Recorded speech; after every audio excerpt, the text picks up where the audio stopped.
السلام علیکم ورحمۃ اللہ وبرکاتہ۔ عزیز طلباء، میرا نام محمد نواز، میں آپ کا مطالعہ پاکستان کا استاد ہوں۔ بیٹا آج کا ہمارا لیکچر باب نمبر 2، ٹھیک ہے، تفصیلی سوال نمبر 9، ہندوستان میں انگریز نوآبادیاتی نظام کا حال بیان کیجیے۔ اس کو بیٹا آج ڈسکس کرنے کے لیے ہم حاضر ہیں، ٹھیک ہے۔ یورپی اقوام نے ایشیا اور افریقہ کے دیگر ممالک پر اپنا اقتدار قائم کر کے جو نظام حکومت قائم کیا اسے نوآبادیاتی نظام کہتے ہیں، ٹھیک ہے بیٹا۔ پہلی ہیڈنگ کیا ہے؟ نوآبادیاتی نظام سے کیا مراد ہے؟ نوآبادیاتی نظام سے کیا مراد ہے؟ یورپی اقوام نے ایشیا اور افریقہ کے دیگر ممالک پر اپنا اقتدار قائم کر کے جو نظام حکومت قائم کیا اسے نوآبادیاتی نظام کہتے ہیں، ٹھیک ہے بیٹا۔ اگلی ہیڈنگ ہے نوآبادیاتی نظام کے مقاصد۔ نوآبادیاتی نظام کے مقاصد۔ نوآبادیاتی نظام بنیادی طور پر غیر ملکی حکمرانوں کے مفادات کی حفاظت کے فروغ کے لیے قائم کیا جاتا ہے۔ غیر ملکی حکمرانوں کے مفادات کی حفاظت کے فروغ کے لیے قائم کیا جاتا ہے۔ اس کا ایک مقصد یہ بھی ہوتا ہے کہ دوسرے ممالک میں اپنا اقتدار قائم کر کے وہاں کے وسائل کو حاکم قوم اپنے فائدے کے لیے استعمال کرے، اپنے فائدے کے لیے استعمال کرے، ٹھیک ہے بیٹا۔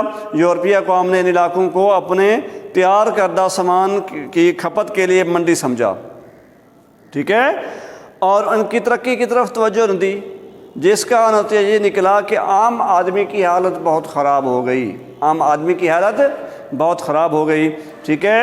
اب آگے بیٹا واسکو ڈے گاما کی آمد۔ واسکو ڈے گاما کی آمد، ٹھیک ہے، واسکو ڈے گاما کی آمد جی۔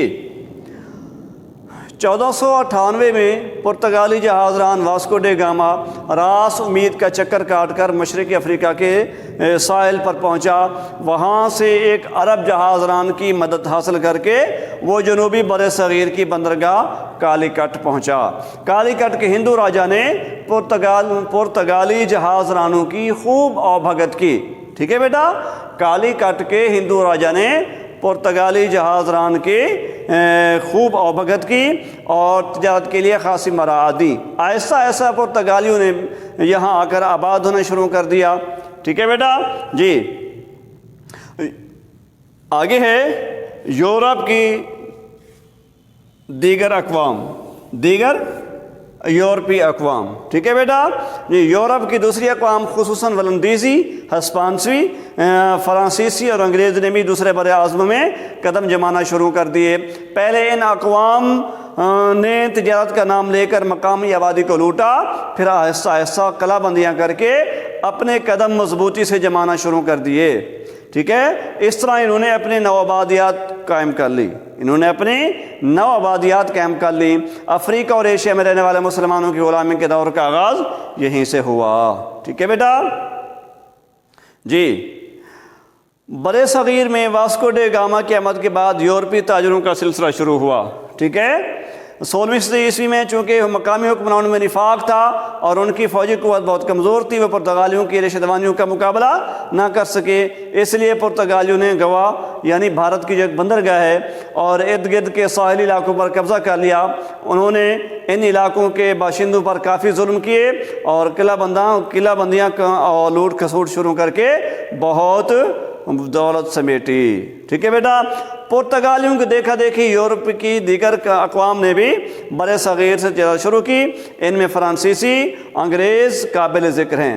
فرانسیسیوں نے بھی انگریزوں کی طرح تجارت کی غرض سے پانڈیچری اور بھارت کے ساحلی علاقے میں قدم جمانا شروع کر دیے، ٹھیک ہے بیٹا۔ فرانسیسیوں کی آمد، ٹھیک ہے جی۔ فرانسیسیوں نے بھی انگریزوں کی طرح تجارت کی غرض سے پانڈیچری، یہ بھی بھارت کی ایک بیٹا بندرگاہ ہے، اس کے ساحل علاقے میں قدم جمانا شروع کر دیے اور تجارت کے ساتھ ساتھ بر صغیر میں اپنا اقتدار قائم کرنا شروع کیا، قلعہ بندیاں قائم کر کے مختلف علاقوں پر قبضہ کیا۔ البتہ انگریزوں کے سامنے فرانسیسیوں کی زیادہ نہ چل سکی۔ انگریزوں نے فرانسیسیوں کو بر صغیر سے نکال دیا، ٹھیک ہے بیٹا۔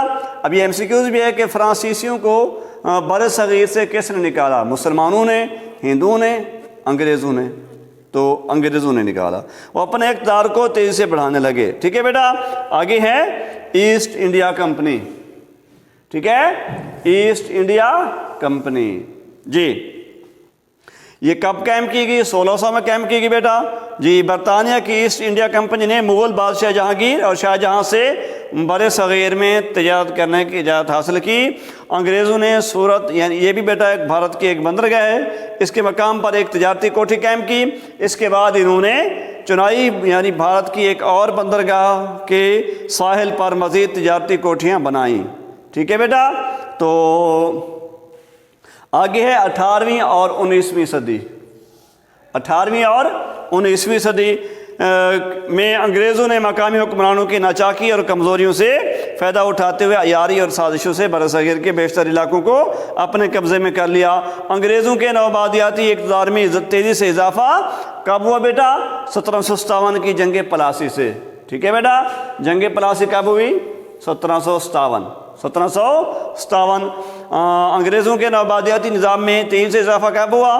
1757 کی جنگ پلاسی سے ہوا، ٹھیک ہے بیٹا، جب انہوں نے میر جعفر کو اپنے ساتھ ملا کر بنگال کے حکمران نواب سراج الدولہ کو شکست دی، ٹھیک ہے بیٹا۔ آگے ہے جنگ بکسر کب لڑی گئی؟ 1764۔ جنگ بکسر کب لڑی گئی؟ 1764۔ 1764 میں بکسر کی لڑائی میں مغل بادشاہ شاہ عالم ثانی اور میر قاسم کو شکست دے کر انگریزوں نے اودھ اور بنگال پر قبضہ کر لیا، ٹھیک ہے بیٹا۔ میسور کی طاقتور مسلمان ریاست کے حاکم حیدر علی نے انگریزوں کی بڑھتی ہوئی طاقت کا جواں مردی سے مقابلہ کیا۔ جنگ میسور اور ٹیپو سلطان کی شہادت، جنگ میسور اور ٹیپو سلطان کی شہادت۔ میسور کی طاقتور مسلمان ریاست کے حاکم حیدر علی نے انگریزوں کی بڑھتی ہوئی طاقت کا جواں مردی سے مقابلہ کیا۔ حیدر علی کی وفات کے بعد ان کے بیٹے سلطان فتح علی خان ٹیپو نے انگریزوں کے خلاف جہاد کیا۔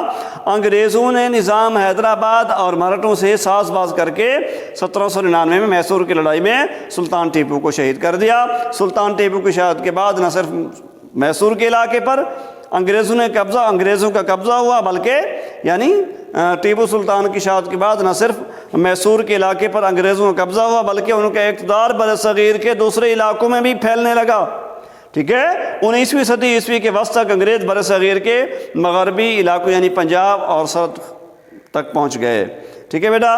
آگے ہے 1857، ٹھیک ہے جی، جنگ آزادی 1857۔ برصغیر کے رہنے والوں نے انگریزوں کی حکومت کو ختم کر کے اپنی آزادی اور خود مختاری بحال کرنے کی کوشش کی، مگر کمزور منصوبہ بندی، تنظیم کے فقدان اور محدود وسائل کی وجہ سے انہیں ناکامی ہوئی۔ اس طرح برصغیر پر انگریزوں کا نوآبادیاتی راج مکمل طور پر قائم ہو گیا، ٹھیک ہے بیٹا۔ آگے ہے ایسٹ انڈیا کا خاتمہ کب ہوا؟ 1858 میں ہوا، ٹھیک ہے بیٹا۔ برصغیر کو تاج برطانیہ کی براہ راست عملداری میں دے دیا گیا۔ برصغیر میں برطانیہ کا نوآبادیاتی راج 1947 تک قائم رہا، ٹھیک ہے بیٹا۔ آگے ہے قیام پاکستان، کہ قیام پاکستان 14 اگست 1947 میں عمل میں آیا، ٹھیک ہے بیٹا۔ اس طرح پاکستان اور بھارت آزاد ممالک کے طور پر قائم ہوئے، ٹھیک ہے بیٹا۔ یہ آج کا یہ ہمارا لیکچر تھا جو انگریزوں کا ہندوستان میں انگریز نوآبادیاتی کا حال، ٹھیک ہے۔ تو یہ سارے پوائنٹ بیٹا آپ دیکھیں، ان کو یاد کریں اور ہوم ورک میں لکھیں۔ اگر کوئی بات آپ کو سمجھ نہ آئی ہو تو بیٹا رابطہ کریں، آپ کی رہنمائی کی جائے گی۔ والسلام۔